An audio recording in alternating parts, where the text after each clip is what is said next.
There's this really unsettling idea I just can't quite shake lately.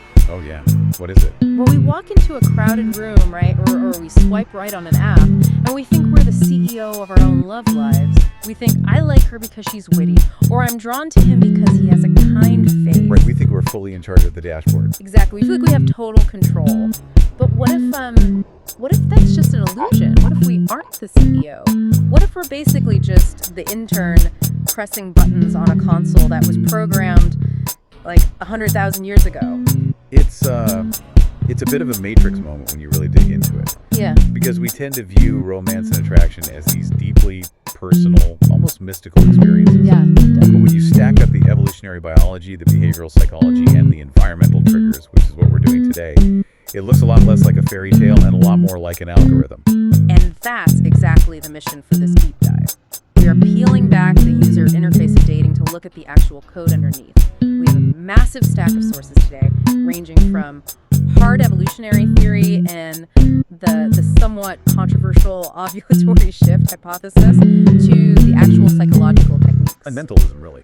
Exactly, the psychological tricks people use to hack that system. We're essentially trying to answer one question for you. How much of your attraction is actually you?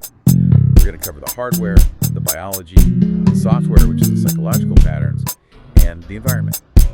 How things like music and gender ratios literally dictate your behavior. So let's start with the hardware, the evolutionary stuff. When I read through the papers on parental investment theory, it felt less like romance and way more like cold hard economics. That's because nature is an economist. The currency is just energy and time. Parental investment theory is the absolute bedrock of evolutionary psychology. It starts with a simple biological discrepancy, the minimum cost to reproduce.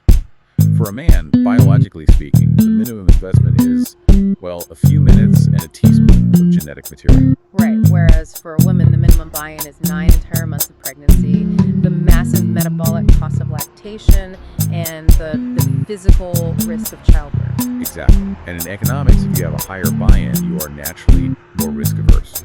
This creates the fundamental dynamic of sexual selection. The sex with the higher investment, females, becomes the chooser. Sex with the lower investment, males, becomes the competitor. So because women have way more to lose, they have to be the gatekeepers. Right. But here's where it gets nuanced. It isn't just women are picky, men are easy. The strategy changes entirely based on duration and depletion. This is the big distinction between short-term and long-term mating strategies. Basically the difference between a fling and a ring. To put it bluntly, yes.